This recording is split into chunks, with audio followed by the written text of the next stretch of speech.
I want to do this. Ladies and gentlemen, ladybugs and yellow jackets. Man, I almost did it. I almost made an error. That's okay. I rescued it. Fairy Princess Lolly here. Welcome to the next episode of FAE News Network, and I am here today. That was in my way. With Gunther Hammerhands, Baron Gunther Hammerhands, right. Count Morbid, hello. Famous Dana the Boggin, who is looking suitably more relaxed than all the rest of us. Yes, I'm somewhat jelly. It's my sweater. It's not a robe, it's a sweater. It's a Boggin thing. I'm cold. Actually, I am too. My hands are freezing because there's a fan going on overhead, and I on the leprechaun. Do we need to get you gloves? I would like gloves because my hands are, in fact, very cold. So thank you, everybody, for joining us again. Oh, that's a good idea. I'd like to have some hot coffee. That would be or hot water with a lemon also sounds good. So I hope everybody's been having a good week so far. It's been really crazy out there. I don't know what's going on in your corners of the world, but I'm pretty sure all of us here are now in super quarantine lockdown. Yeah, this has been a very social distancing week. Oh, what? Count Morbid, you've got mood lighting going on over there. Is the Countess Morbid going to come by after the show? No, I'm just in hiding. You're just hiding. Yes, that's who I took social distancing notes from, was Count Morbid. Yeah, see? Count Morbid has been preparing for this moment his entire life. I was avoiding people before it was trendy, dear. Yes. And I, on the other hand, have the green special multi-pass that allows me to leave the confines of the house. Which is not necessarily a good thing. It's not. Not a bad thing. You know we can't hear you, right, Ion? Like, at all. Zero voice.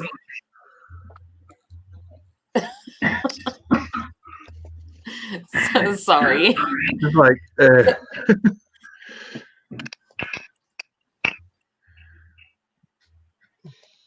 We still cannot hear you, Ion. No, I'm sorry. I don't know why. It does that to me all the time. It does well, he just has, I think that for whatever reason, headphones and him simply do not get along, because it seems that there is no pair of headphones with a microphone at all that we have had so far that he has managed to get to work for him. So from anywhere, doesn't matter. I think there must be some kind of secret curse against you. Okay. So how are things down? How are things down where you're at, famous Dana? Quiet. Cool. it is being quiet back home then, yeah. For the most part, yeah. I mean, I have been asked to go work more often than I used to. Is that a good thing? I'm tired. Poor thing. All of our lives summed up in 2 words. Yeah. I'm tired. So what have you been doing to keep yourself occupied in all of your newfound time at home? I have newfound time at home? When do I get that? Didn't you know? She's like, where did she find it? Because I can't find it anywhere. Actually, I had more time at home when I was doing classroom studies, and I did just get my grade from my class saying that I got an A. Hey, congratulations. Thank you. I recently too I completed one of my online courses for, who was that? Was that you, Count Morbid? It was not me. You better excuse yourself. It was the dog. Excuse me on behalf of the dog.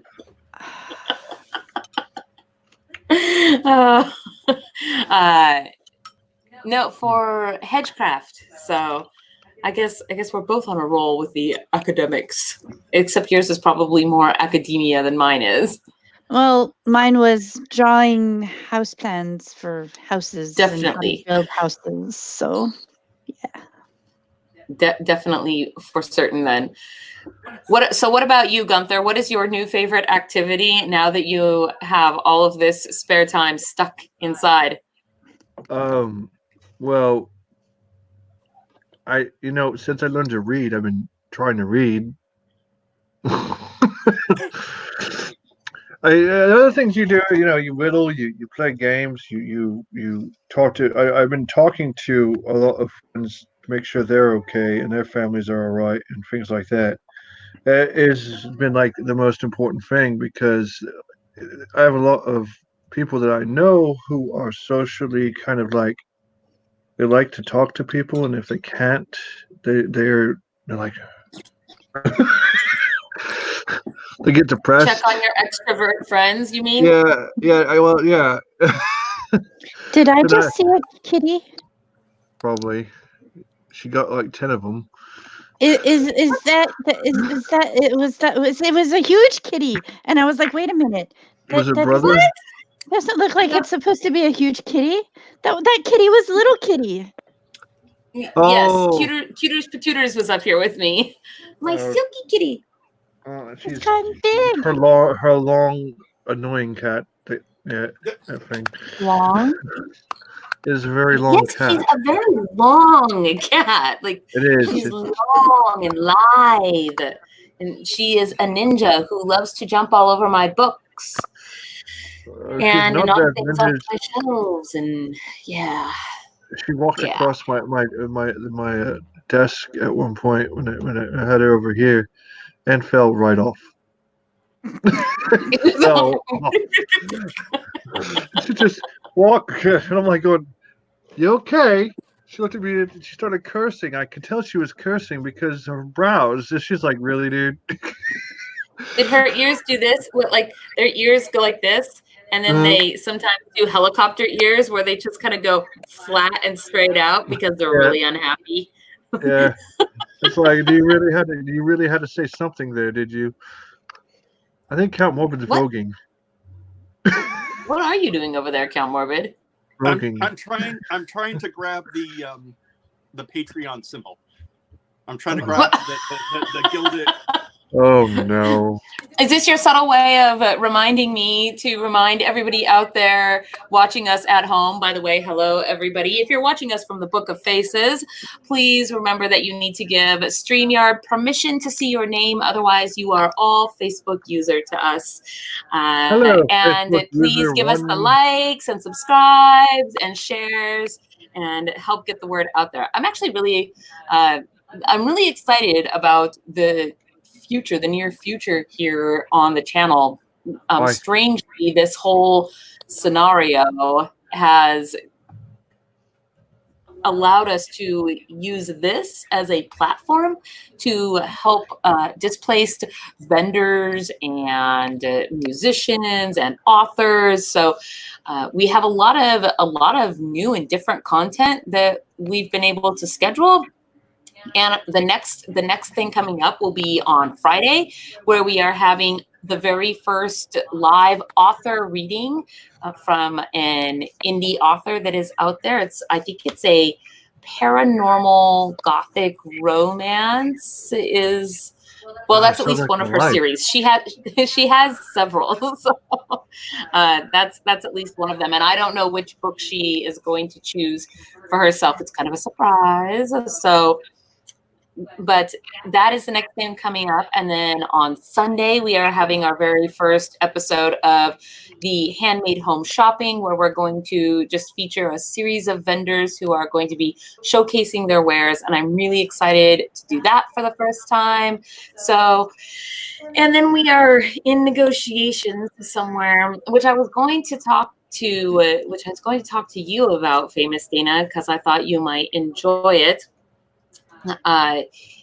For having a Tuesday tea, we want to have a spill the tea episode with several of my friends from kingdoms afar, and I was wondering if you might want to join in on that. I think we need 1 or 2 more people to join us, so 1 or 2 more magically folk who are out there. So I just didn't know if what it is like, since I know that you've been being kept extra busy with the food things.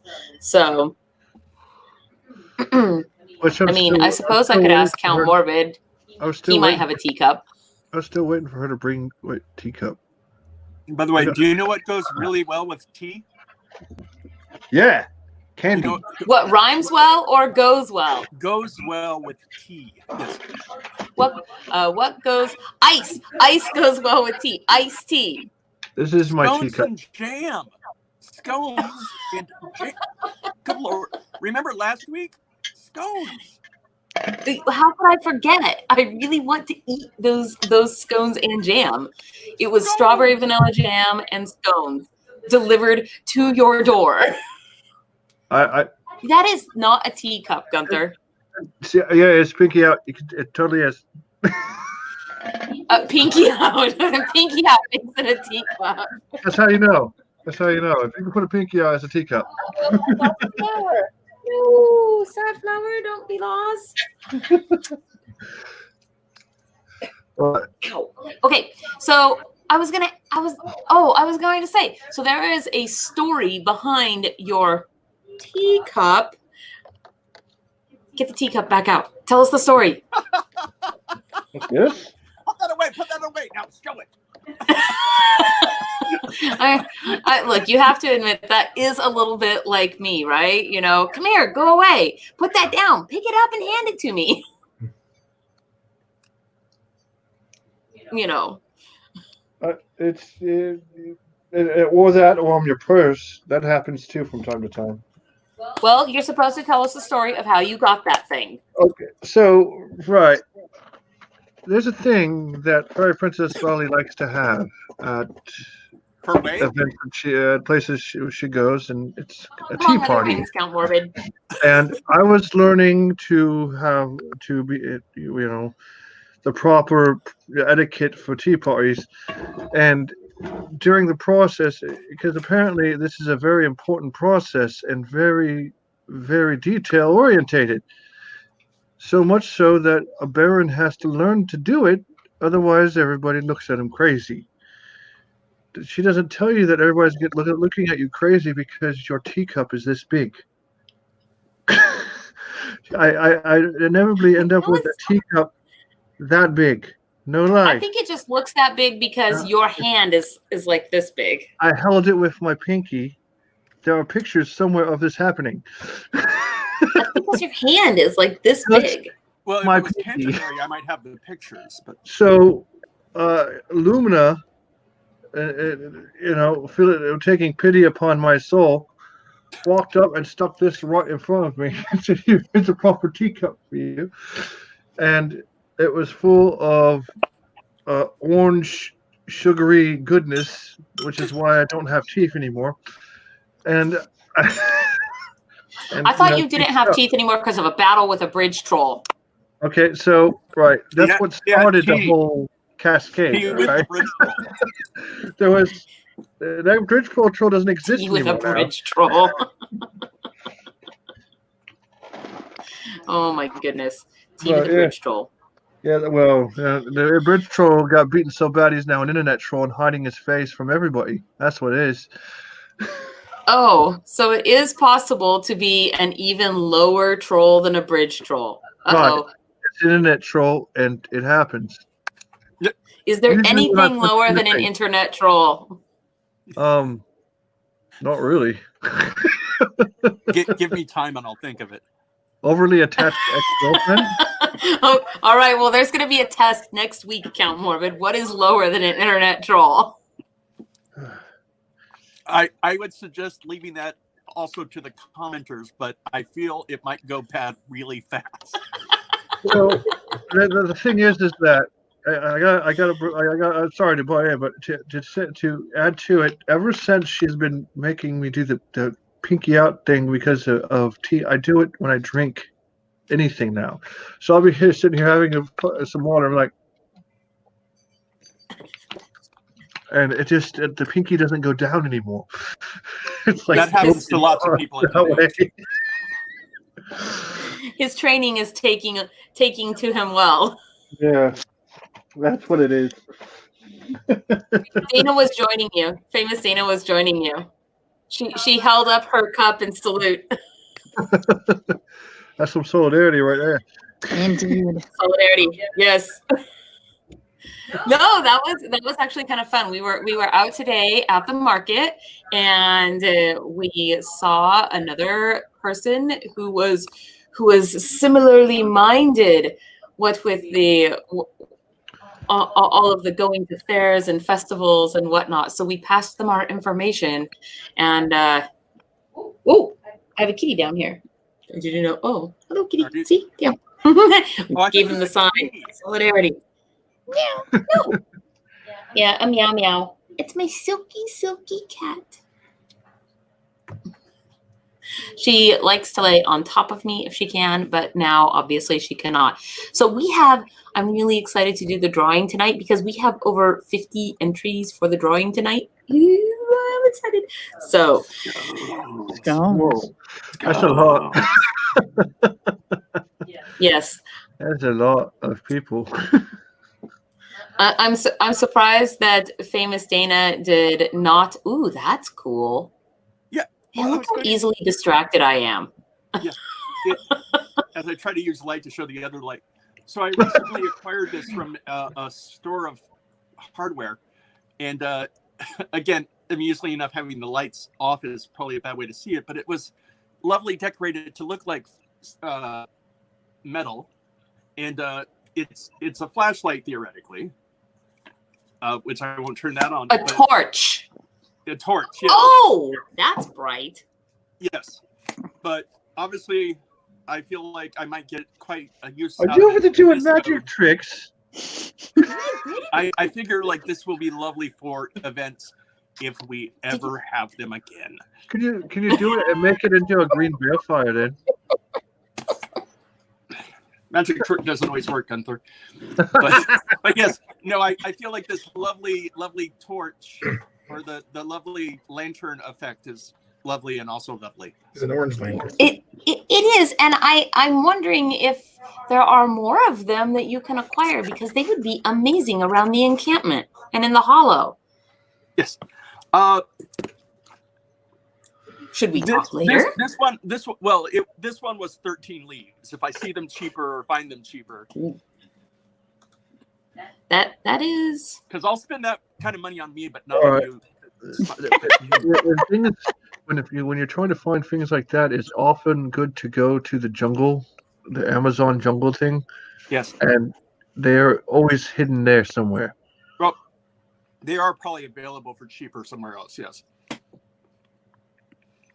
Well, I have they're to. Still pretty cool. All right, we must do our drawing, I think, and get on with that because we have our new artist waiting in the wings. Scones! Yes. Okay, let me go find where it's at. Let's see. Wheel of scones. Turn. Why is it doing this? Okay. Spin the wheel. Oh my gosh, I heard you that time, Ion. He said something in the video too. It was amazing. Well, we're going to try to get him a good setup. We tried today and yesterday, but they seem to be hard to come by. All right. Ion just needs Here we are. A whiteboard. He needs a chalkboard that he can just interact with us that way. Just hold up. Yes. Just a big sign that says, "Yes, princess."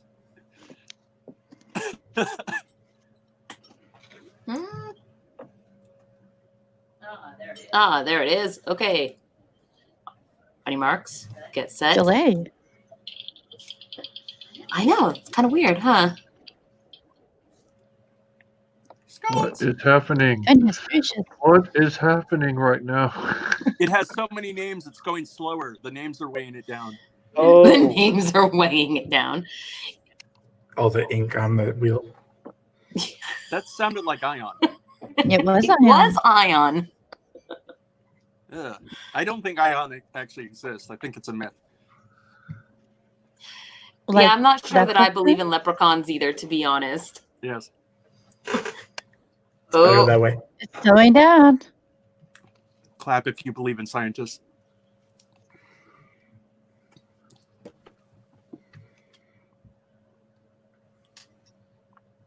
The wheel seems very far away. I can totally not see who it's like pointing to, but yay! huzzah! Christy Whoever Van that is, Dusen. I hope that congratulations. Whoa, whoa. That was loud. I don't know if you guys heard that, but I did. There was a loud horn and people cheering, and so Christy, you are the winner of the homemade scone and strawberry and vanilla jelly gift pack from Henderson's Hearth. So we will follow up with you after the show so that can get snail-mailed to you. Congratulations on your win. All of us actually wanted to eat it on your behalf, but you'll have to let us know how it turns out. See, Count Morbid's still excited about it, even though he knows for sure now that he can't have it. Put it in my face. Mm. Right? Scones. Oh, I think you just like saying that word. Okay, I am going to. Scones are on brand. Oh, I see. Excuse me. I am going to bring in our artist of the evening, who is Liana from Auquabun, and we will have a talk with her and check out her store and look at her stuff, since that is the next thing on our usual list of things that we do. So let me go find her. Did you lose an artist again? There she is. No, I did not lose an artist, but my ear really itches at the moment right underneath here, and I cannot scratch it, and that is aggravating. Hello, Liana. Welcome to the show. Hello. I'm excited to be here. Thank you so much for having me. No, thank you for coming on and showing off your gloves to both famous Dana and I who have cold hands. Oh, sorry. I just thought I really like how these look. They feel like they'd be something you would wear. They actually look like something she had worn. I'm a super fan of fingerless gloves, always doing the things, and I have many pairs. So tell us a little bit about yourself and what it is that you do. Okay, so I'm a watercolor artist and I specialize in fantasy animal hybrid paintings. So I have things next to me if you want me to show those to the camera, as well as the giveaway prize. But basically, to give an idea of some of the examples of animals that I do are like rabbits with mermaid tails or dogs with fairy wings, that kind of thing. And they're all my original designs. So we're going to take a look at your website here. Here we go. Have you ever thought Yes, about... well, we have... Sorry, go ahead. I was going to ask if she's ever thought about painting a fantasy creature that is part beaver and part duck. I have not done that, but I get a lot of different interesting animal combination requests, and I could pretty much, I think, do most anything. I'm up to the challenge. I think a combination of a beaver and a duck is illegal in Oregon. Push. Because well, no, it's like the Oregon state ducks or I'd like Oregon to State Nettle was University, referencing the Jackalope. University of Oregon Ducks. It's, No, I it's like Gunther's idea for a name for the mythical creature. I like Gunther's idea for a name. It's a very ridiculous kind of name, but sure. You think platypus is a ridiculous name? Yes, for a mythological creature that is part duck and part beaver. and it should lay eggs and be a mammal, right? Have venomous spurs. As long as we're being ridiculous, yes. Everything in Australia is a cryptid. That's true. I could believe Oh, that. Here we are. Where did it go? Bigfoot is actually from Sydney. It's a thing. I'm just trying to make sure that I'm sharing the right. Yikes! Sharing the right one. Yeah, that's the correct one. I have- have like my main website, and then I have my online shop. So that's my online store. It's a permaid. Okay, it's this one. There's definitely And a- what is your favorite one that you've done, if you even have a favorite one? I don't know if that's not a fair question or not. Oh no, I get that. I get that asked quite a bit. Probably one of my favorites and one of my most popular designs is the Dragon Bunny. I really like the color juxtaposition of that one, and that one's a lot of people. I get a lot of love on that one in particular. And then I think my most creative, my favorite one that I personally like the most, maybe my Jackalope rabbit, it's a mermaid bunny with jackalope horns, but they're coral. They're made of coral, so it fits the mermaid someone theme. who would like that. I do too. Okay, I know. Oh, look, a ladybug bunny, and we know somebody that would like that. Oh, I can look at that. I can optimize. How exciting! How do I get rid of that thing? Okay, wait. I want to find the jackalope. How do I? Where is it? Can You tell could me? go to the textured Jackalope prints. It would be in there. How did you say that word?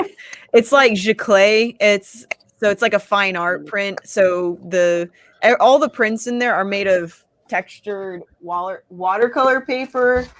Like I can show it. Well, Jersey. like here's kind of what they look like.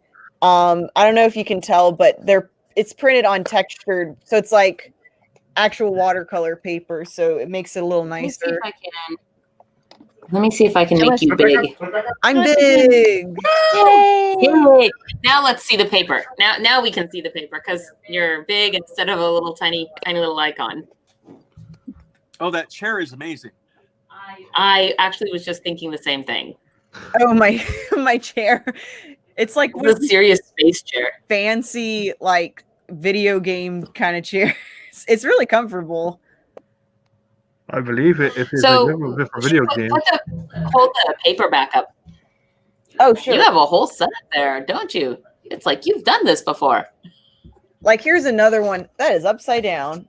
This one is of my mermaid kitty, which has some people call it a permaid, some people call it a mercat. You can call it whatever you want, really. But yeah, it's all like you probably can't tell, but it's it's nice textured paper. I happen to be a paper fan myself because occasionally I like to get to binding books and doing calligraphy type things. So I prefer the Italian paper that is really fine, I guess is the way it depends on what I'm writing with or what I'm doing, but I really like the feel of the Italian paper that is super smooth and it tears really nicely. I guess. So from the comments, Sir Nettle wants to learn more about the Jackalope. Uh-huh. About the Jackalope. Tell me more. I see that. Yeah, I don't know. It's a mermaid bunny jackalope with the twist is it has coral antlers instead of regular antlers. Just kind of made it up. For it.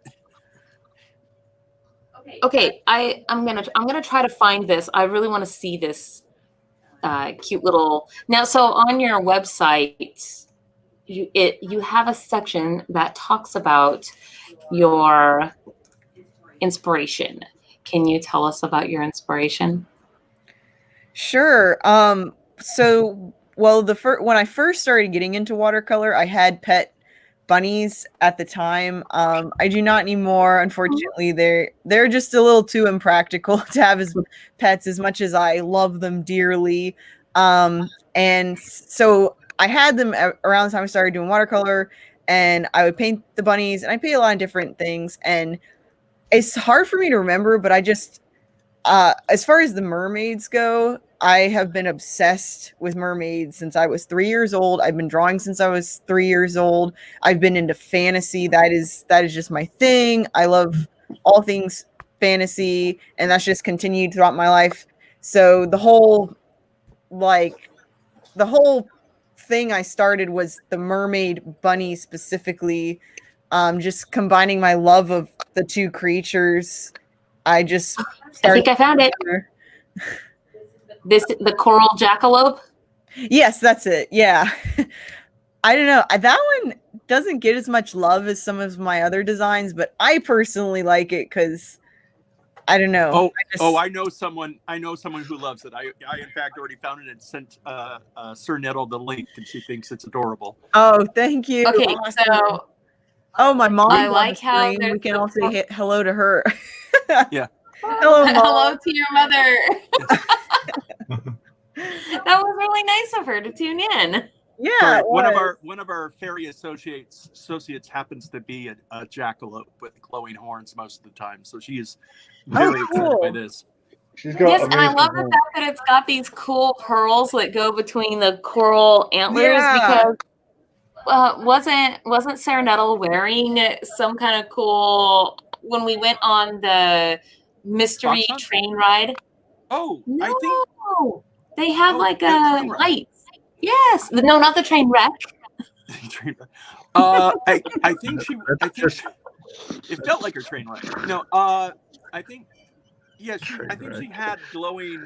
I think she had Christmas lights in her horns or some such. Yes, like kind of draped between them, right? I'm pretty sure I'm remembering that right. Oh, it's so cute. It's like a shy little bun. Yeah, a lot of my animals have, or at least the bunnies, I don't intend for them to be shy. They just kind of end up that way. But I think it kind of adds to their precious, innocent nature. Now I want to see you do extrovert bunny mermaids, though. Well, I have a few that are a bit more extroverted. I've been doing a bit more that have more I don't want to say personality, but outgoing. Yeah, that's a good way of putting it. Then that song got in my head. It's got personality. Isn't that's a song, right? I'm not imagining that. Yes, it is. It sounded like the tune to the ants and the rubber plant, but the ants and the rubber plant. I don't think I know that song. I know the ants go marching one by one. No rubber plants. Not the right song. So if you would like to find Aquabun online, they are everywhere. Instagram, Facebook, Store Envy, which is where you can buy some of these super awesome prints. Yes, and all of this is now in a little ticker going there in the low bar. Well, links in the low bar, information in the ticker. And will you show us, please, what you have decided to bring for the giveaway? I am going to make you big again, so the screen is all yours. Oh boy. Big. So my entry for the giveaway is this lovely 8x10 matted print of one of my favorite designs. It is of a mermaid bunny, and it has a goldfish tail, and it is a 5x7 giclée print. So it's a little hard to tell, but it's really nice textured watercolor paper, and you will receive it inside already matted with a matte border and sticker. Awesome. Ready to frame and hang. Yes. That is most excellent. So thank you so much for that is, it's basically kind of your, what are we looking for? The thing that you were talking about, bunnies and mermaids. There, your big inspirations. Yes, definitely. Okay, well, for all of you out there who are viewing at home, the magic word for getting entered into this is BUNBUN, because I like saying BUNBUN a lot. BUNBUN. So after the show, go to the comments and leave the comment of BUNBUN, and you will receive an entry to win that print from Auquabun. And also, if you would like an extra entry, yes. Ooh. If you would like an extra entry, you can join our Patreon at any level, and that will give you a second entry. We will be drawing live, of course, next Wednesday on the show. And that is it. Thank you for joining us tonight. I want to put a carrot on a fishing pole. That's a good idea. That's a good idea. Yeah, I could go fishing. I just put a nice carrot on the hook. And just I'm like a Farmer McGregor like having a fisherman with a fishing pole with the carrot, and there's like a little mermaid bunny like jumping out of the water. Yeah, like Fisherman McGregor. Yeah. Yeah, I like that idea. Fisherman McGregor. Who is Fisherman McGregor? Farmer McGregor is the villain bad character guy from Peter Cottontail. Yeah, Peter Cottontail. Farmer McGregor is the bad guy. Read a book. Hold on. Oh. I can't believe you said that to me. You better watch it. Your job is in danger, buddy. You're going to be fired. I can't believe you said that to me. No, I'll never go out of the house again. Yes, you will. You have to walk your puppers. That's true. He's like, but only around the block. Yeah. No, okay. So Farmer McGregor is the bad guy. But isn't the reason that he's the bad guy because he's chasing Peter Cottontail, who's stealing his food in the first place? Yeah. Well. So he's like, well. So how come Farmer McGregor is the bad guy and Peter Cottontail is the thief? See, now you're because clearly you don't understand the rule of rabbits having to be a good guy. Now Lolly's going to defend the sheriff of Nottingham for enforcing the rules. Oh, I mean, if she's read that book, you mean? Power to the people! Strange women lying in ponds distributing weaponry is no basis for a system of government. I think it's because Farmer McGregor was willing to kill Peter Cottontail. I just finished Fox and Socks. Okay, you guys, I can read Peter Cottontail. Is that the prequel? I would just like to make a point of the fact that Robin Hood was stealing the Sheriff of Nottingham's gold and redistributing it. That's because the Sheriff of Nottingham was just the food. I did not expect this series of conversation to go down. Listen, aren't these books all supposed to be about moralizing and ethics for young children? But you see how difficult this topic must be if here we are. It's either that or we're just all really immature. It's kind of a tough. Aesop's fables are meant to do that too, and those things are bloody violent. You got Bob getting stabbed by scorpions. You got, I'm sorry, I haven't let you go, Aquabun. I just kind of kept you here. I was like, oh, you're just going to stay and have a conversation with us about Peter Rabbit moralizing. Yeah. Okay. I am proud of the fishing pole carrot, though. You are inspiration, truly, Count Morbid. I'm a muse. So I'm amused by you. Yeah. Okay, let me see really quick. I'm just gonna check Sir Nettle's comments. defending Peter in the comments. Oh, really? What does Let's see. Sarah Poor Peter and his siblings were living in poverty. He saw a chance to take veggies from the rich, and he took it. So what Yeah, Sarah Nettle is trying to say is that Peter Cottontail is actually the Jean Valjean of the garden. Yes. Yes, well, again, this is Nettle. This is the jackalope who's taking the rabbit's side, shockingly enough. The Really unseelie shocking. Like, jackalope, super by the way. Yeah. Okay. Goodbye, Aquabun. I shall free you. No worries. I enjoyed it. Thank you so much for having me. I really appreciate it. You are Thanks for hanging out. going to be back on Sunday, right? For the handmade home shopping? That is definitely the Woo! Well, then we will see you again on Sunday. Sounds Enjoy the rest good. of your week. Have a good night. Bye-bye. Bye, everyone. Bye-bye. Hi. All right. Oh, yes, Nettle is having wonderful comments on the YouTubes. I cannot see. Oh, there. Peter is a hero. He's a legend, that guy. Singing the song of Angry Singing the song of Angry Buns.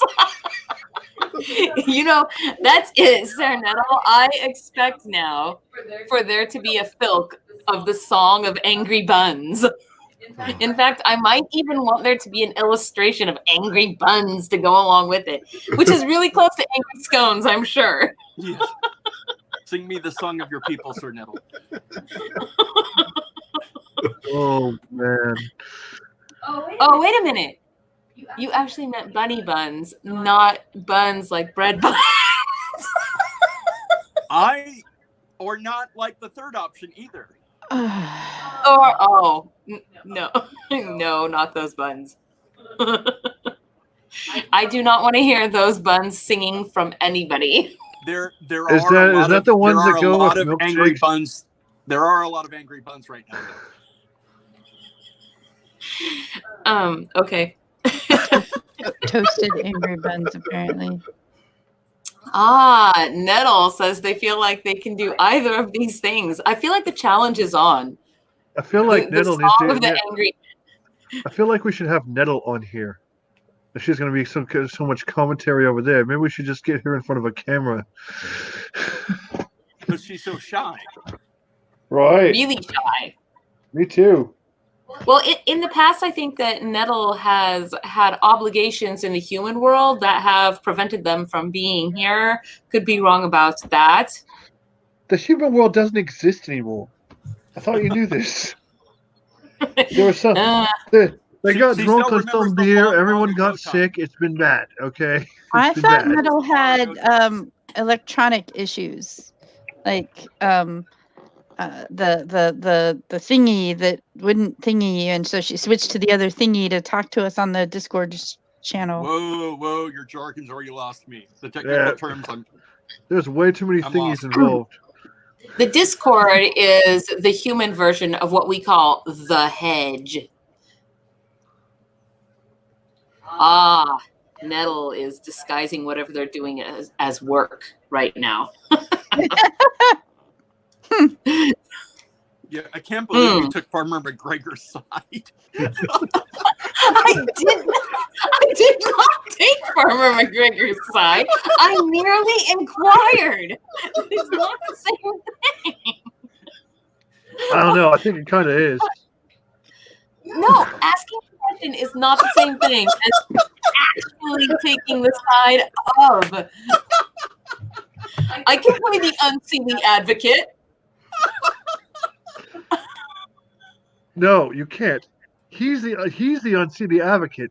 That guy right there, unseelie advocate. You, not so he's much. the actual unseelie. No, I'm the unseelie advocate, and he's the actual unseelie. And you know how Are you advocating for his shenanigans now? Is that what it is?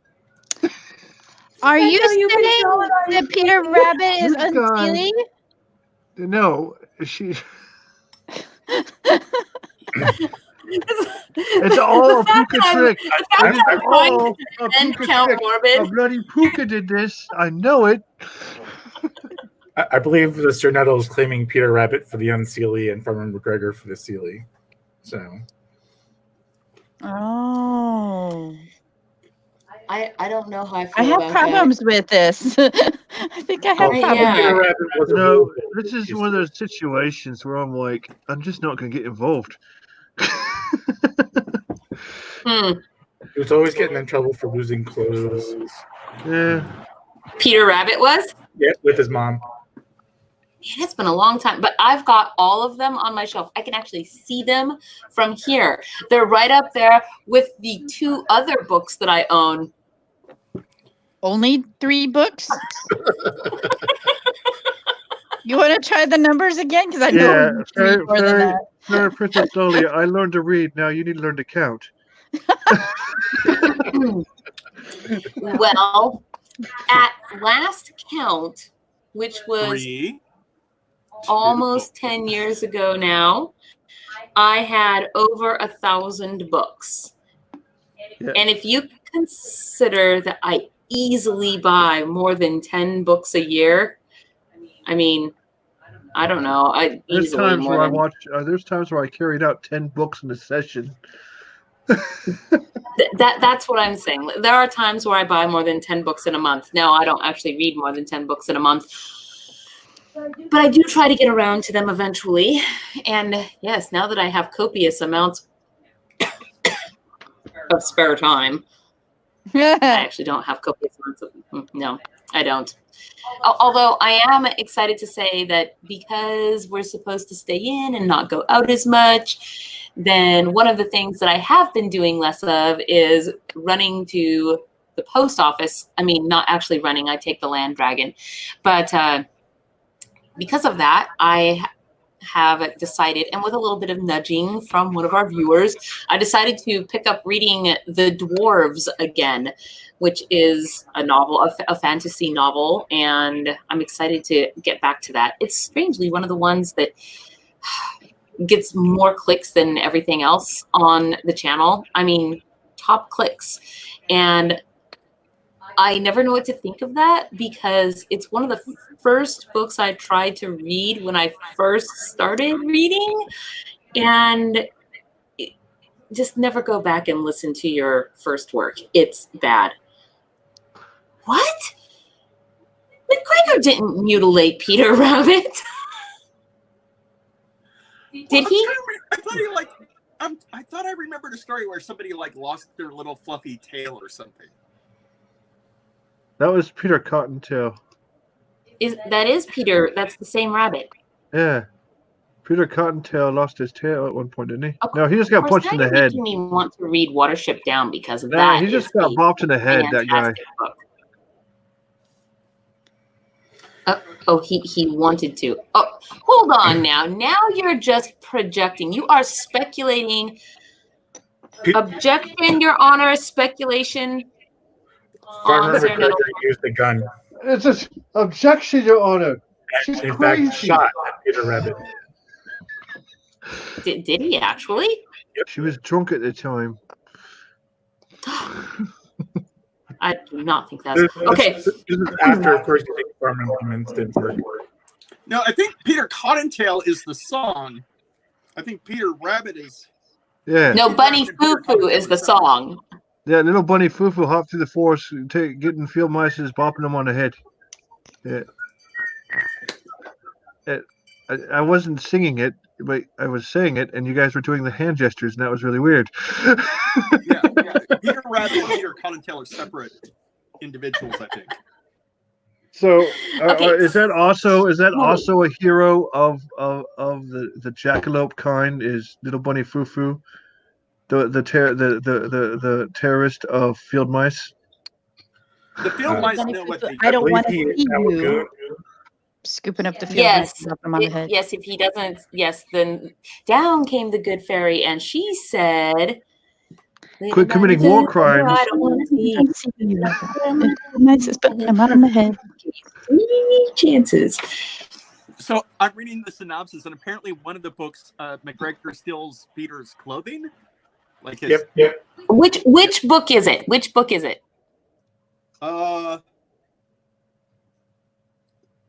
Well, it's overall the Beatrix Potter series, but there's the I think the Tale of Peter Rabbit is the first one. Because I have them all, and we can check them for reference. Let's not do that now. Oh, fine. Okay, but speaking of reading things, we do have articles tonight, and there's some good ones. I do like the Tooth Fairy one. Do you want to see the Tooth Fairy one? Yes. yes, you do. Okay. So even though we normally ask people to vote on number 1 or number 2, I feel like everybody wants to hear the Tooth Fairy article. So we're just going to start there, and then we'll go to the voting after the Tooth Fairy one. Let me find it really fast. Real fast. I figured you were just going to read. So hold on. Now, I at this point now believe Sir Nettle to be biased because in Peter Rabbit. You just now figures that out. Yes, just now. I'm just saying, in Peter Rabbit, where Farmer McGregor is doing the thing, Sir Nettle defended Peter Rabbit. And then in Little Bunny Foo-Foo, where Little Bunny Foo-Foo is doing whatever, then Sir Nettle's like, no, Little Bunny Foo-Foo is the innocent one, and the field mice deserved it. See? They had it coming, apparently. It was gangland justice is what it was. Gangland justice. You're surprised that the Jackalope is siding with the oppressed rabbits here. I mean, are they really oppressed? I mean, probably. Probably. Help, I'm being repressed. They're probably just a little bit mad that people keep taking their feet and hanging them from the keys. Yes. Which reminds me that Sir Nettle and I are going to work on getting her a Lucky Charm. Do you want a human's foot? Is that what it is in? You know, I found a field mouse during the Fairyblossom Festival last year. You guys remember me showing it off? You found a lot of field mice. Okay, besides the one that were eating my macaroni and cheese. That's beside the point. The one that was in the mushroom bucket. Like, you could hear them at night singing Viva la Yes, Resistance. I do remember that. And they come and invade our camp. And it was crazy. I took the field mouse that I found, and I took it and to show it to the king and queen. And the queen looked over and went, "Ooh, lunch!" And the king went, "Ah, no!" It was funny. Well, that seems actually like just like both of them. Oh no, they shrieked in joy at seeing the mouse and You mean not he really. did? They did.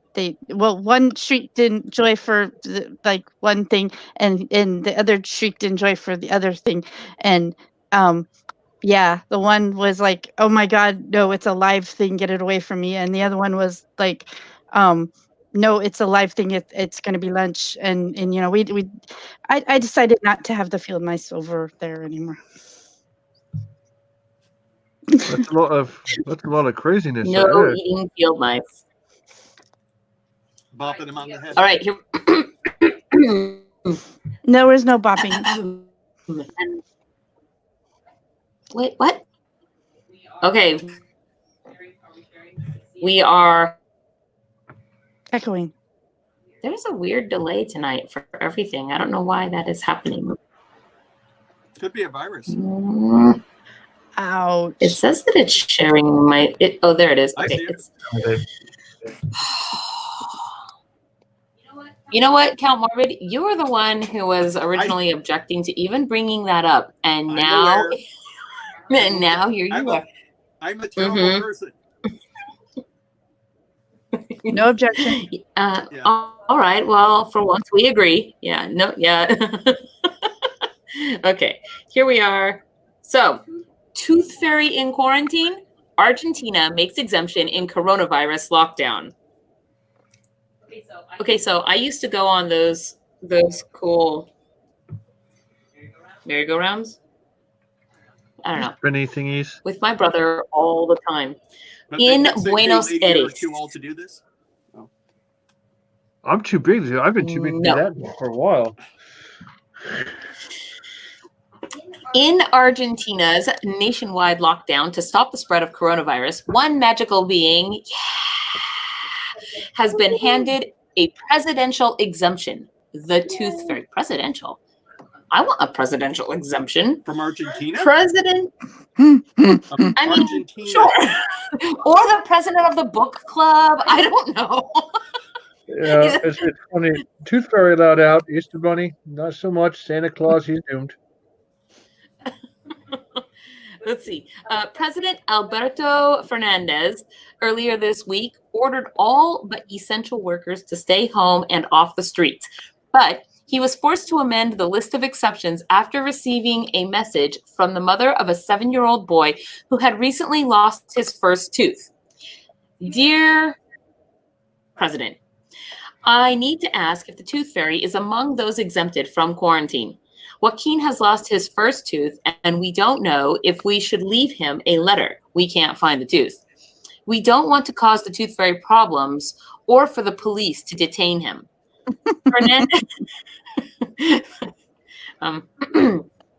Fernandez reassured the boy an hour later that the Tooth Fairy was indeed on the official list of exemptions. Cecilita, the Tooth Fairy can leave rewards for fallen teeth because he is not under quarantine. Oh, the Tooth Fairy is a he in Argentina. I always thought the Tooth Fairy was a she. I love it. But the prize... Tooth Fairy is definitely a he. I believe in the movie about him, The Rock. I've had up close and personals with him. That is true. I think that Tooth Fairy is actually a job title, not one single fairy that flies around the world really fast every day. I mean, Santa Claus only has to, jolly old elf, he only has to go around the world one day a year. But if you're the Tooth Fairy and there was only one Tooth Fairy, you would be doing it every single day all over the world for however. Also, Santa's job gets easier because he keeps unloading packages. The Tooth Fairy, I mean, yes, they're dropping off coins, but they're also like building up mounds of teeth everywhere they go. That is true. Now, I'm curious, though, now that I've said it, how many teeth are lost on average every day by younglings, human younglings everywhere? I wonder. Do you want a statistician for that? What? Are you looking for a statistician for that? Statistician. A stalactite.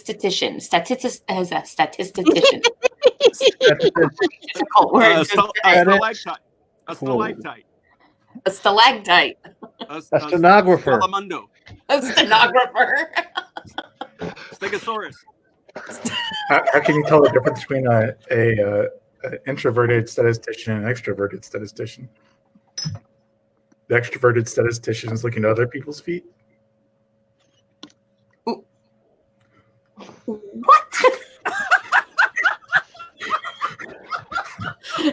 Count Mormon gets that joke. I do not get that joke. It was one of Ion's famous bad dad jokes.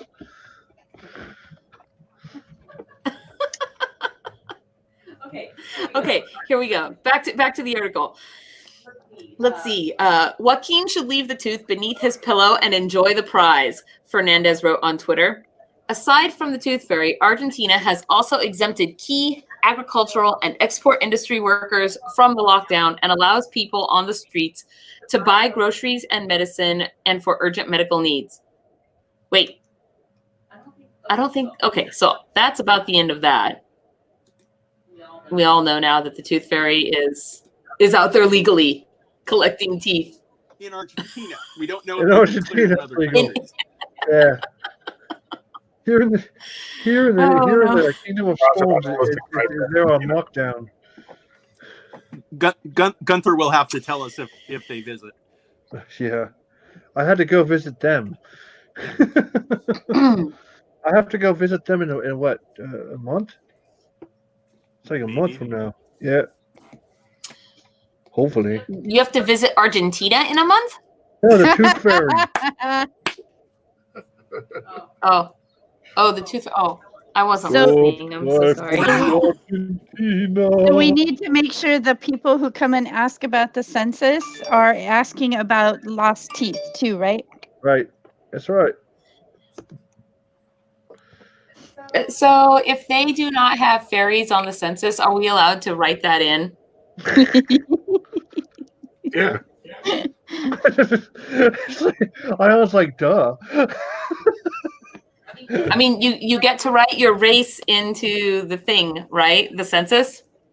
So I gotta put on there. So I can troll. put she, and Gunther can put troll, Ion can put leprechaun, Famous Dana can put a boggin, and Count Morbid, I don't even know what he's doing right now. So Like, okay, so Darkness. yes, Count Morbid can write darkness. The darkness. Okay, so do we want to do a next article? This time, everybody out there in the audience, you guys get to vote between which two articles, one of which two articles we're going to listen to. I'm just going to read all of the titles that I have lined up, and then we'll kind of go for two of those. But human animals, cyclops sharks, and winged cats. World's strangest creatures. Let's see. Bizarre red orbs appear in Washington days after Texas does something. I don't know. Soap mummies. Why some bodies turn into soap when they're buried. Search for Bigfoot and UFOs and ghosts from your home. Virtual visit of the catacombs of Paris. Catacombes de Paris. Say that 3 times fast. Catacombes de Paris. Oh, By I the can way, do it once. if you It wasn't even that fast. If you encounter a soap mummy, make sure that you use it for at least 20 seconds. Yes. But because it was a mummy, wouldn't it turn your hand all bloody and red? No. Just how Count Morbid likes it. Yes. I was like, didn't he give a demonstration last week? Yes. Yeah. Yes. Yes, it did. Okay, Which so I will not- the next one is the Oddfellows skeletons lurk in closets and attics across America, and The Stick Boy, a true story, and why plague doctors wear those strange beaked masks. Ooh. Okay. I know. I actually thought that one sounded kind of cool too. I mean, So I know we the need to pick answer, two but of that's these. Still cool. Yes. Of course, you know the answer. I don't actually know the answer. I want to know. Okay, so which two do we want to narrow it down to?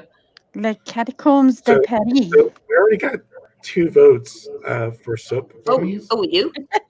We have 2 votes for soap mummies already. Both requested soap mummies. Okay, You we'll got go to with show the soap picture mummies too, since they though. If you're requested gonna it read it, yeah, specifically. that is one of those ones that you have to see the picture on. And You have to just somebody give else. me a second. So soap mummies seems to have 3 votes now. Okay, we'll do soap mummies. Soap mummies. Share the picture.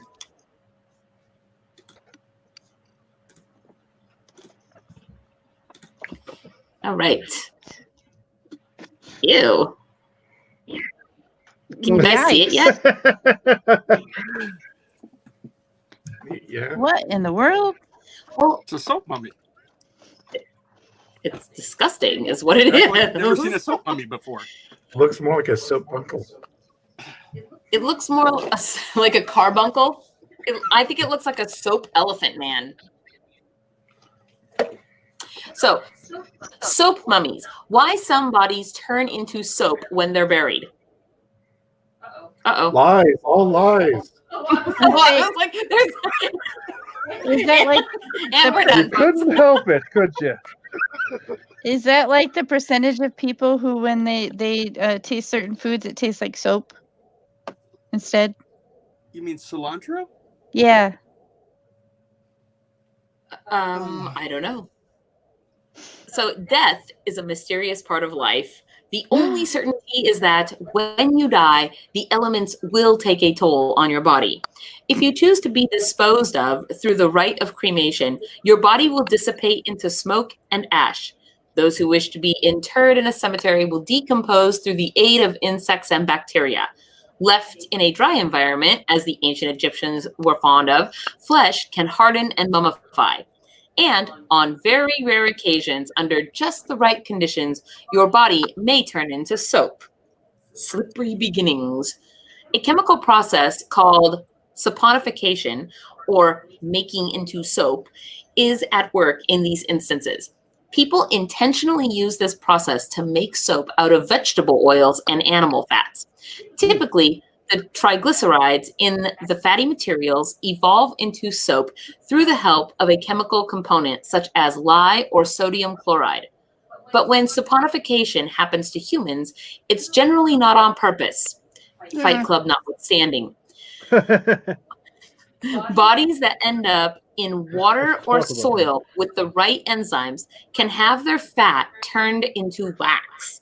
When the rest of the body decays, it leaves just the skeleton covered in thick deposits of tan or grayish-white soap. Oh, it just sounds goosebumps because it sounds disgusting. And then for a second, I just imagined scraping it like off of a bone and then. Who's morbid tonight? The count is morbid tonight. Such is. Yeah. We're all morbid. No. Not no. Let's see. Such is the case with soap mummies, whose bodies have converted fat deposits into a waxy substance known as adipocere,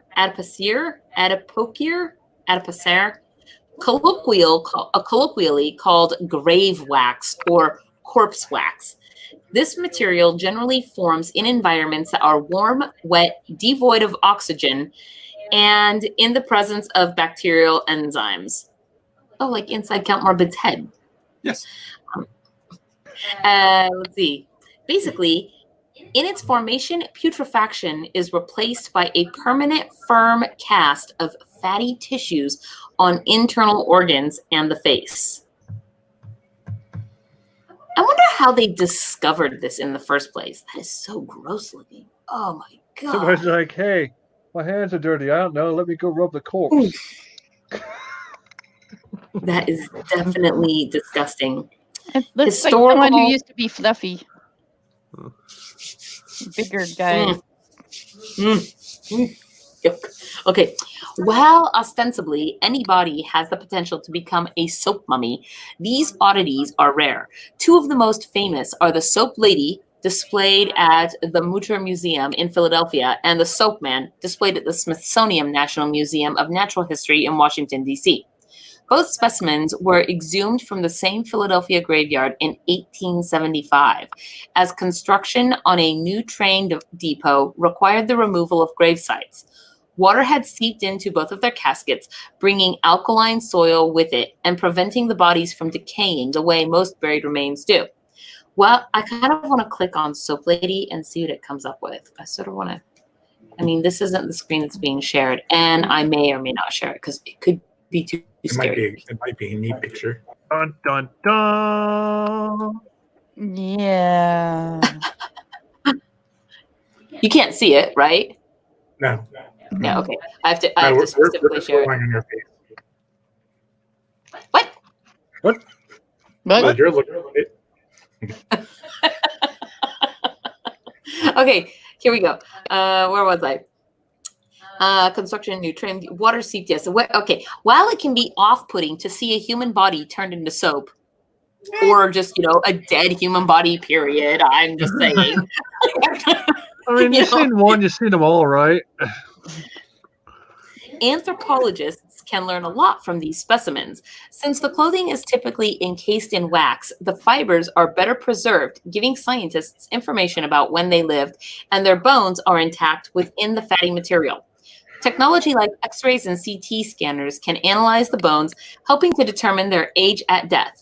The Soap Lady, for instance, has no teeth, but analysis of her bones suggests that she was in her 20s when she died. I pulled up the Soap Lady. but it didn't look like this picture here. So I don't know what that's a picture of, because the picture that I saw on the Smithsonian website or wherever that was actually showed her. So let's see.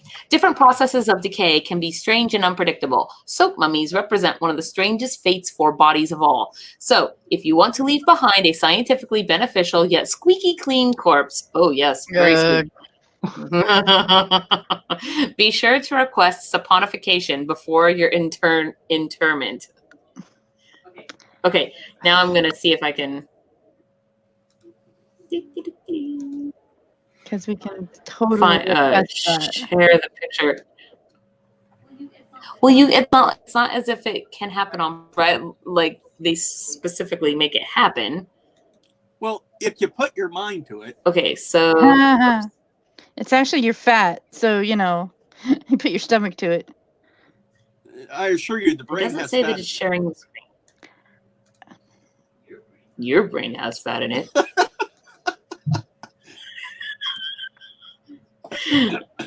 Okay, so this is the soap lady, the picture that I found. I'm curious as to how her mouth got in that open position and then froze there. Well, they were looking at her teeth. Well, because they can see right in her mouth because it's open. But I mean, when they put you to rest, oh, she died yawning, and they just left her mouth open. They took time to close her eyes, but not her mouth. She died. Her eyes were already closed. Do you yawn with your mouth or with your eyes open? I don't actually know the answer to that question. You made me yawn. Were your eyes open, Famous Dina? No, they were not. They're not. They're not open right now anyway. I'm a little sleepy, but that's aside the point. Okay, now we're gonna look at the soap man and see what he looked like. Soap man. Ooh. More importantly, what are his superpowers? No. No.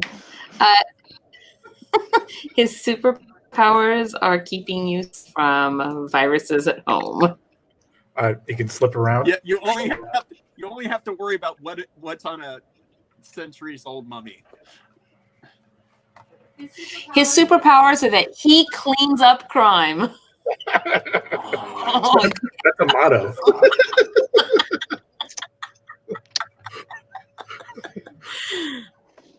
I don't know. So this is Soap Man, and he looks kind of like a cat or something. You look like a cat.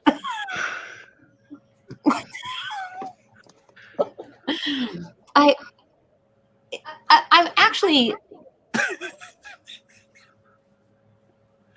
Yeah, stop that right now. Curious. I want to see soap off of one of these people actually used. I want to see it suds up and do the soapy thing. I mean, otherwise it's not real to you. Is that how it goes? A little bit. A little bit. Have you ever seen $1 million? It is also not real to you. No, and also dollars is not very real to me either. It's very imaginary. That was a terrible example. A terrible example. Yeah, when was the last time you were in space, Fairy Princess Lolly? Okay. Whoa. Never, but I can look at space. Allegedly. Look, we all know that is the dome on top of the bottom. Oh. We all know there's no space on your bookshelves. No. There is space. There's plenty of space. It's just above the book. Wait, no. She has books above the books, too. Okay, so here we go. Next article. Human animals, cyclops, sharks, and winged cats. Bizarre red orbs appear in Washington days after Texas, does something. Let's see. The search for Bigfoot, Nessie, UFOs, and ghosts from home. Virtual visit of the catacombs of Paris. The Oddfellows skeletons they're lurking in the closets and attics across America. And the Stick Boy. a true story, and why plague doctors wear those strange beaked masks. Okay. What? I am waiting for you guys. I think, let's see. Let's choose between the plague doctors and the plague doctors and the virtual catacombs. If you want to hear about the plague doctors, put number 1. Oh, you people out there watching following along at home. And if you want to hear about the catacombs of Paris, virtual visit, push number 2. Plague Doctor 1, Catacombs of Paris 2. I suddenly feel like there should be an at-home version of this podcast. We are. Well, it's not a podcast. Isn't that called watching it? And Yeah, that's called watching it, I believe. I love that mask so much. Where did you get that, Count Morbid? Lumina. That's right. You have so many though. There's a vote for 2. I do see a vote for 2. Okay. Oh, I see 2 votes for 2. Okay, virtual catacombs. Virtual catacombs, here we come. Share screen. No. No, Dana's like, nope, sorry. There's no excuse for you, Morbid. Oh, I thought. Wait. Oh, where is it? Okay. By the way, I do have a friend who's an extrovert who has not been doing well during this time. But I feel like if you're going to discuss the catacombs, Yes. you all remember Frank? Yeah. Huh. Flick. Frank. Frank. How's Frank's arm doing? Yes, how is Frank's arm doing? It's somewhere here. It's nearby. It's somewhere around here. It's merely a Here it flesh is. wound. It's hard for Yes, them to cause trouble. I think one of This one. Dorian's spawn, and other children helped Frank liberate himself from his arm. But yes, All right, are you ready to do this virtual visit? boy, am I. Yay. Yes, try to hold back. Oh, and it's in French. Okay, let's see. Avec moi, something, tu découvriras les galeries de Carrier. I can't read that I one. really hope those they're are not reciting small. a necromantic raising the dead ritual. It's cute little. I don't actually know what I'm saying. Maybe so. Oh wait, I need to. I'm pretty Accept sure that- I've literally watched you take that course. Well, but these are much bigger words than I have made at my levels yet. She hasn't gotten that So- sad lesson yet. Oh, there's I nothing on the screen about apples, then, is there? Suis-moi pour visiter le grand ossuaire de Paris. That one was easier to read. The piney. Okay. Is that a kind of scent? No. Tour offers online resources.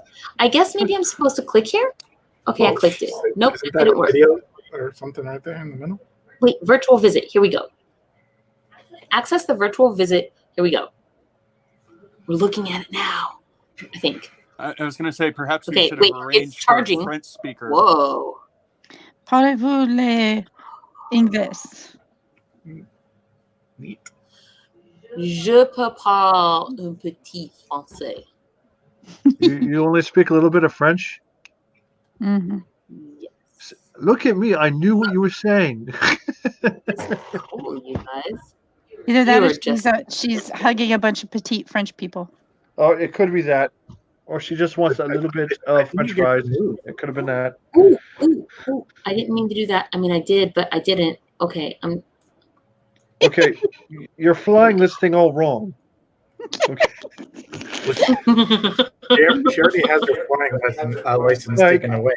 What you don't realize is she's actually flying a drone right now, and somebody in the catacombs is watching her do this, and this drone is just flying into the wall over and over and over again. Look at this.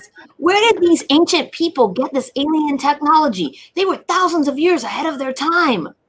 This is You mean- this is Oh, how so- Fairy Princess Lolly explores things. She occasionally just walks into the wall for a while.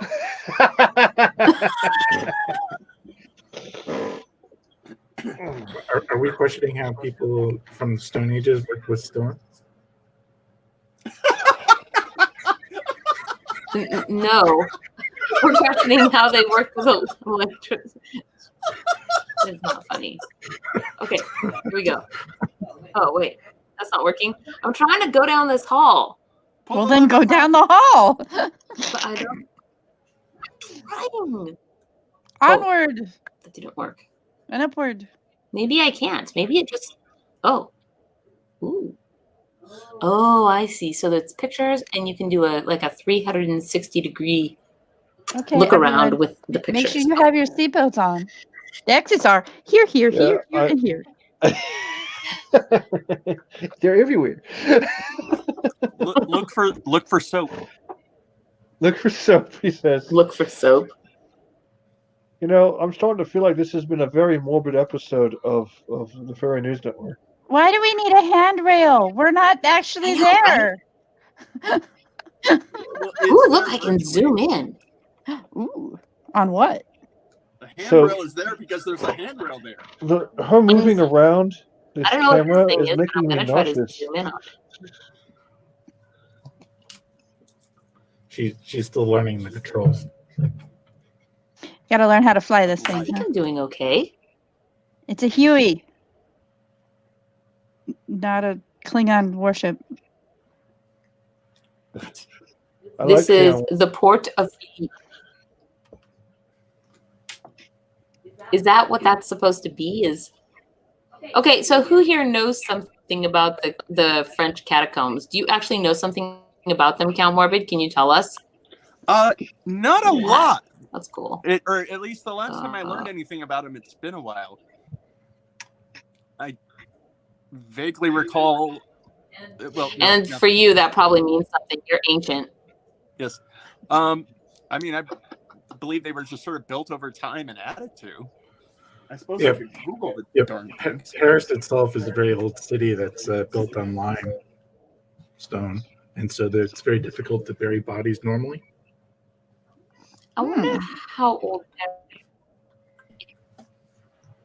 It was established in 1810. What was? The remains of more than 6 million people. The catacombs of Paris. Though it goes, from what I understand, it dates back all the way to the 4th century. That's when it was officially known as I the was catacombs suddenly. of Paris. That's a cool archway. I was. Sorry, I got lost in thought for a second. There we go. Hey, no, it's like the camera has a slight delay, so it will go slow and then suddenly it goes really fast. So I'm trying to. I wish I could go down the halls and follow around. What does this say? Something very important, I'm sure. I don't know. Maybe. Few things. Well, Do not run into this wall. I bet. Oh, very funny. That not. Man, you guys are a tough audience tonight. Oh my gosh, you're picking on me. Tough crew, I guess, because you're not really the audience. So, the more you pick on me, the more I'm like, oh. No, what I was thinking was, I don't know. I wonder how many people are estimated to have died over the course of human history. All of them.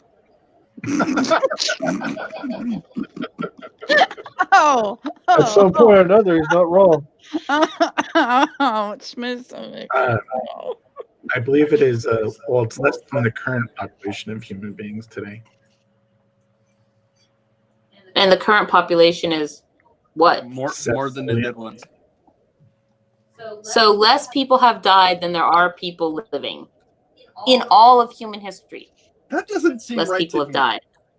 Well, but the human population sort of skyrocketed at a certain point, and so there was very few people for a long time, for 2 million years.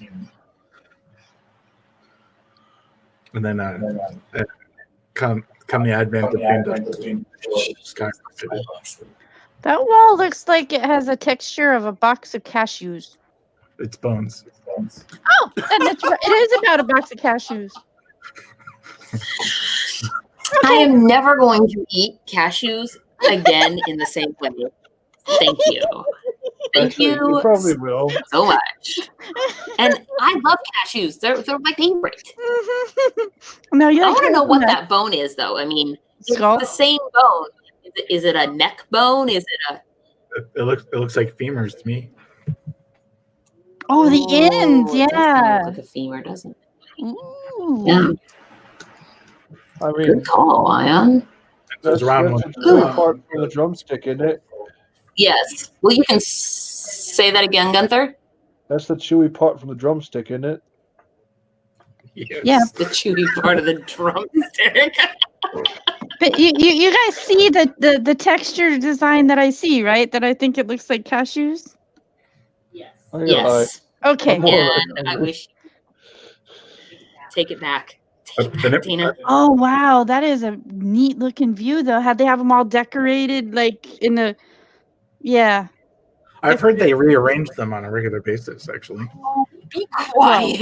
All new pretty designs and stuff, you know. Gotta be with the times. At Paris What is Fashion on Week. the ceiling? That It looks like there's some soot from oil lamps that have caked on before the advent of electricity. what? No, I think you must be looking at something old. These little things. They look like what are they, stalactites or stalactites that grow down? If it is a C in the word, it comes from the ceiling. If it is a G, it comes from the ground. So stalactites and stalagmites. Oh, That's a good way to remember. that's a really good way to remember. Do you see what I'm looking at though? These little things coming down, that kind of look like little baby buds of stalactites. Well, that's probably what they are. Why would they be so, I mean, small, I guess. Because people go through here all the time, and so they probably get rid of the big ones.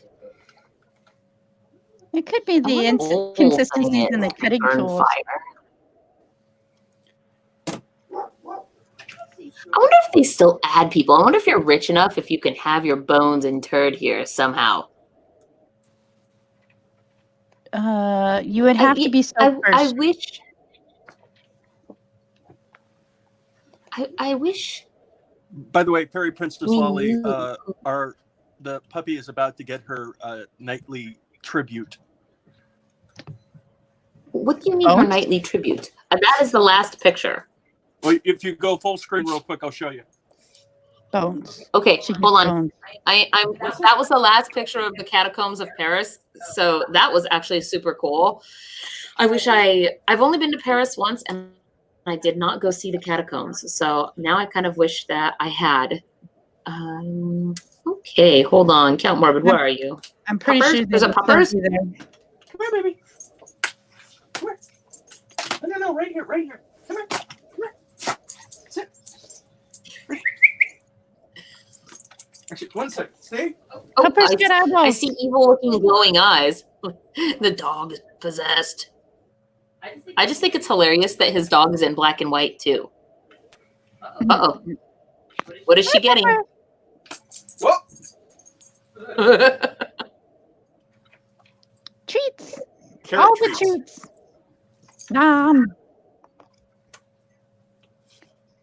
You saying that the puppers is getting rabbits? She's catching them out of the air. Ooh. Little bunny. Are you done, baby? Do you think we should do one more? I really want to do the why plague doctors wore those strange beaked masks. Can we do one more before we go tonight? Please, pretty please. Don't we got like? Yes. Yeah, I was gonna say, don't we have like 20 minutes? No, usually 9 o'clock is our like official from 7:30 to 9. I mean, we run late all the time. Let's do another That's one. because we run late all the time. So you We're have slow when we a run. guess. I have a guess too, actually. So what's your guess, Ion? So my guess is that the doctors that wore those masks put various things in there that smell better. That's my guess. Yes. In the idea that it would protect them from whatever disease, plague, Patchouli. there. Well, and to hide the smell. And to hide the smell. Okay. In fact, I want to Here we say go. at least one version I think was rose petals. I think. We are Patchouli. going to find out. You. I think probably things like camphor and eucalyptus. Those are typically. But Ooh, yes, they that would is so would blurry. stuff it basically into the nose, into the beak. So, why plague doctors wore those strange beaked masks in the 17th century? People believed these outfits could purify poisonous air. They were wrong. The plague was once the most feared disease in the world, capable of wiping out hundreds of millions of people in seemingly unstoppable global pandemics and afflicting its victims with painfully swollen lymph nodes, blackened skin, and other gruesome symptoms. In the 17th century, and I have a story actually about the plague from when I was in Edinburgh, but hey, what happened to my screen? No, what is this? Do I need to come fix that? I don't know how to get Do rid I? of this. Do you want me to come fix that? I don't think there is a way to fix it. You can have to- sign you have up to continue reading. I will not. National Geographic. You know what? I bet You know what? Wikipedia knows all. Hey, I donate to Wikipedia because I use it all the time. So Is that why you do it? I tried to ask them yes. if new bodies were being put into the catacombs. Well, I didn't find that answer. I found something interesting. Apparently, in 2015, Airbnb paid 350,000 euros to have the privilege of having people spend the night in the catacomb. Ooh. That would be a cool ghost hunter episode. No, and that would just be a weird place to sleep. It would. I would do it. I feel Just like like I it'd would be, sleep in the Idaho potato. I feel like all of the activity there would be kind of dead. Oh.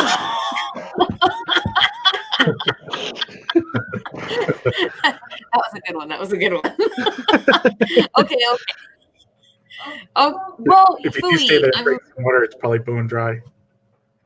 Oh, well, we're all throwing rim shots out there tonight. okay, so since we were going to do one more, Stick Boy, Oddfellows Skeletons. See, that one sounds kind of weird to me too. Why is the International Order of Oddfellows hiding skeletons in attics around the U.S.? And Everyone needs a hobby. They are called Oddfellows. what are you doing in your spare time? Well, I hide dead bodies in people's attics, unbeknownst to them, to be found years later. Yeah, Maybe they go Catwoman's not that odd. He hides them in plain sight. So.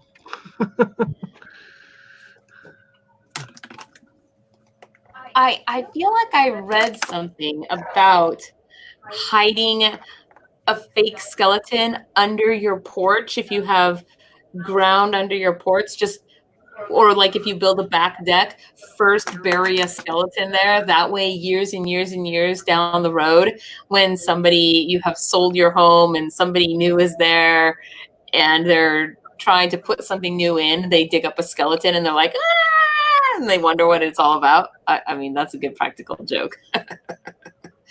Hello, Frank. Okay, I do. I want to do the Oddfellows skeletons, and then we can call it a night. I was calling it a night earlier. It's like, look, it's night outside. I've How been about calling it a night for 3 hours now. Where have you been? that?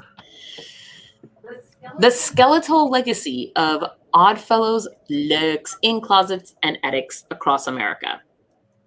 The decline of Oddfellows membership throughout much of the 20th century led to the problem of abandoned ceremonial coffins and unidentified human remains. Oh, why? I mean, what? The Oddfellows, like many fraternal organizations, are shrouded in secrecy and steeped in esoteric symbolism. Though they were a charitable staple of many communities throughout America for much of the 19th and 20th centuries, whose purpose was to visit the sick, relieve the distressed, bury the dead, and educate the orphan, little was known about what was happening behind closed doors.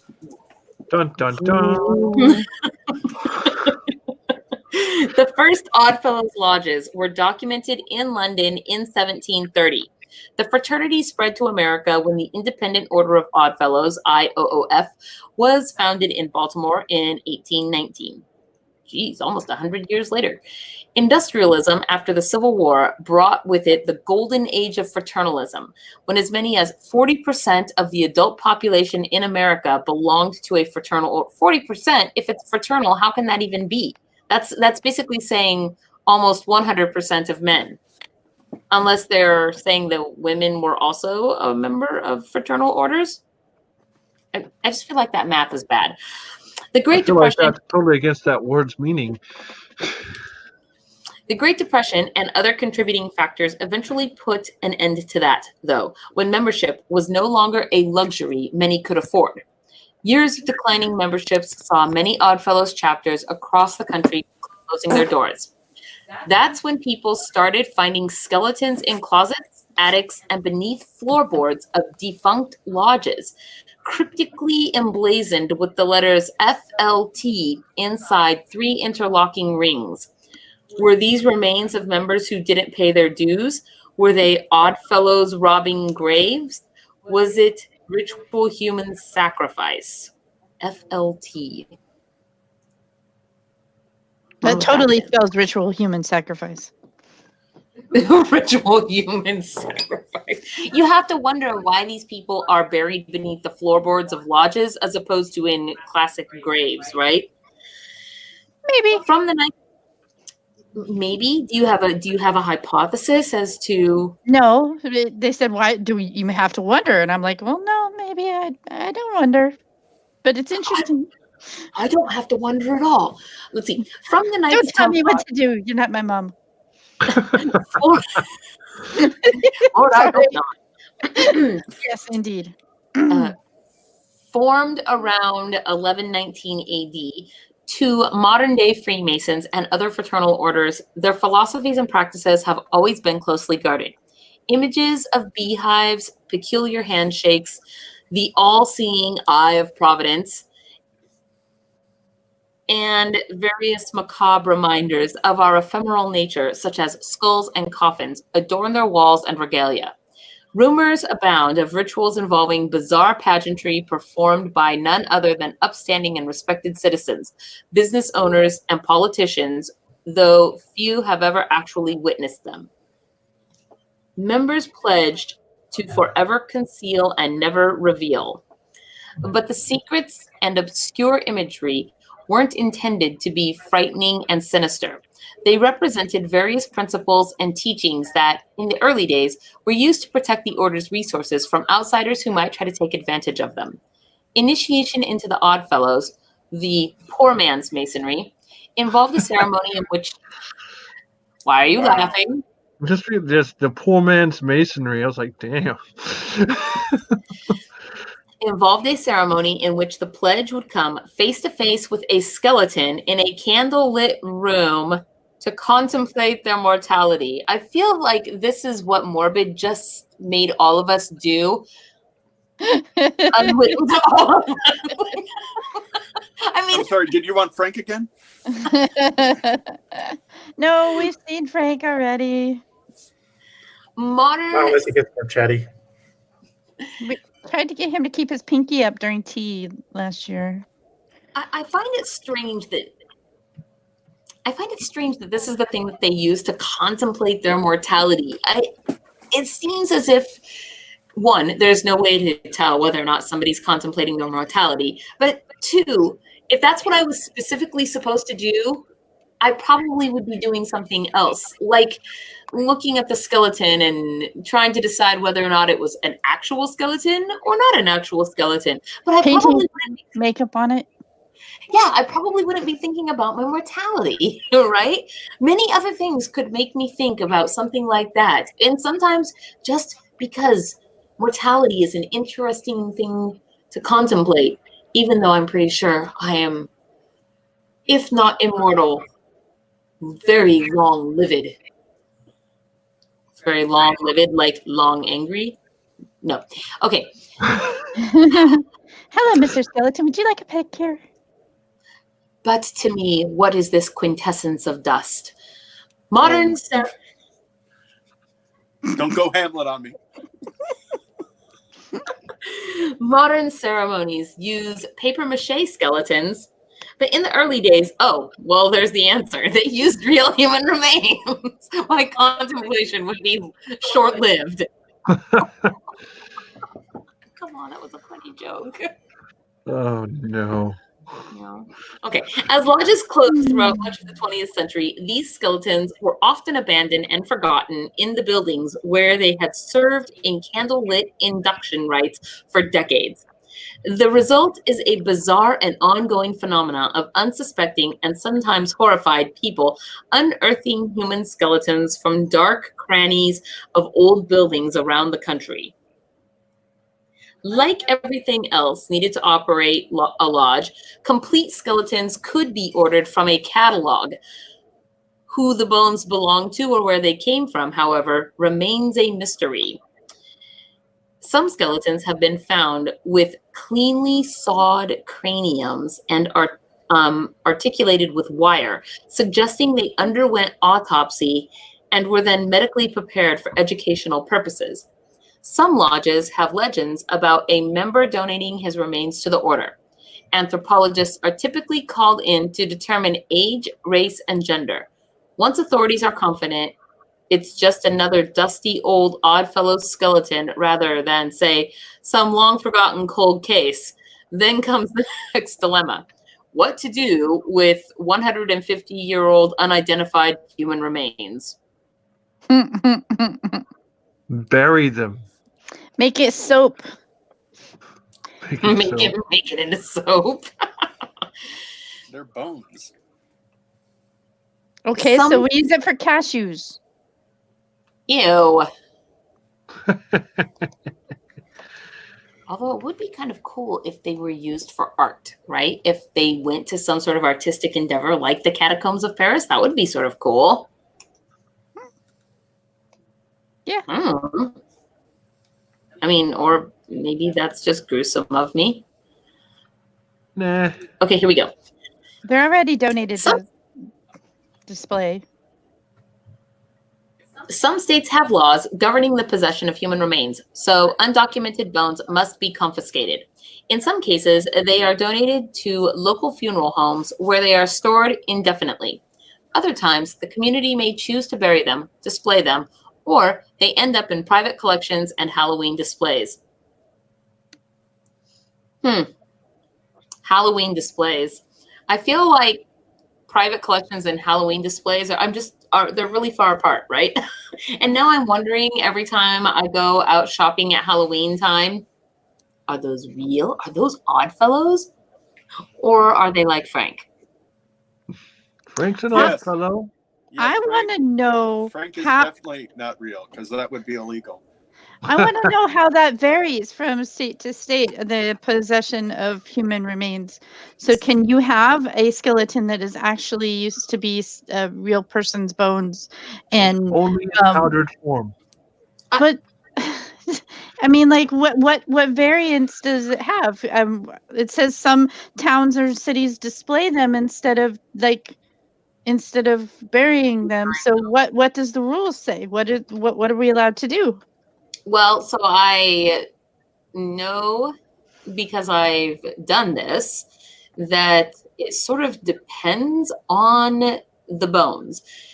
You can actually buy bones via the worldwide interwebs. But you can't.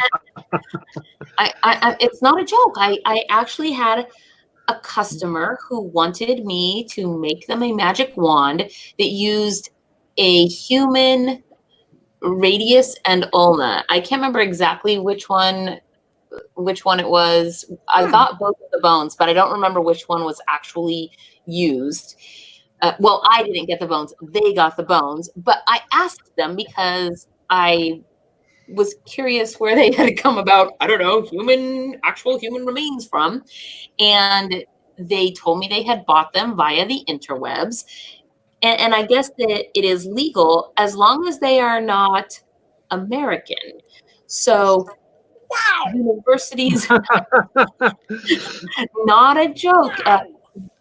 So countries like India, for example, that have an enormous population can legally sell the bones of their dead, and we can legally buy them.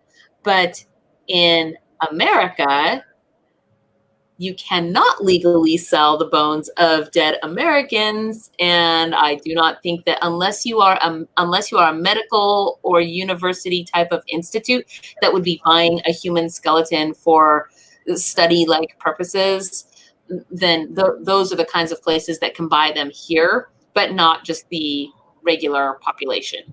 So that's what I know about being able to buy that. I'm just watching. There's just going to be an uptick or something, and it's a very macabre.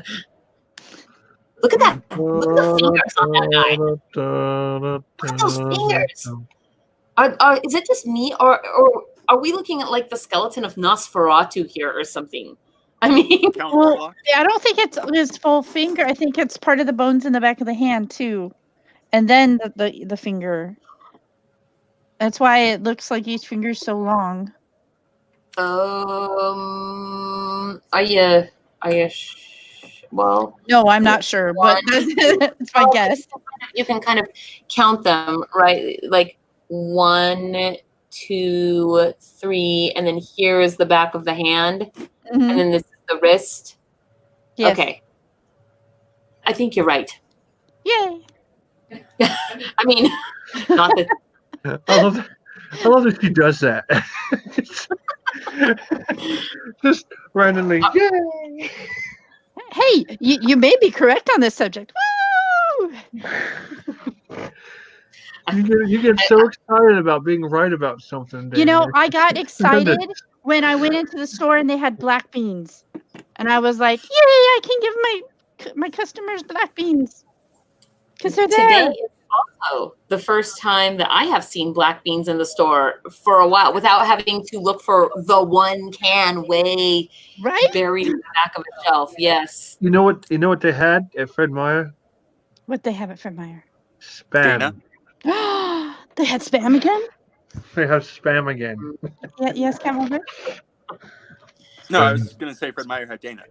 Oh, they did have me today. Yes. Dana was in stock. Dana was in stock. So it is 9:23. I am super starving, and you guys are talking about spam. And spam is where I live. Go away. Leave me alone. Go away and leave you. You know what? A lady said that to me today in the store. Said what? Go away and leave her alone? Yes, she was shrieking and really loud and was like, "Yeah, get away from me!" And we both looked over at her like, "Okay, we are maintaining our 6-foot distance." Yeah, I wish I'd people. like to make a tent, though. I mean, I really wish people would maintain some sort of distance, because I'm not one of those people that are like, "Hey, don't touch me." I'm one of those people that are like, "Hey, don't ram me." I go anywhere. I think I'm so big, people want to run me over. I've hit you with the sharpening cart before. Can Yes. we go now? Hey, I want to again. go away now. Yes, okay, yes.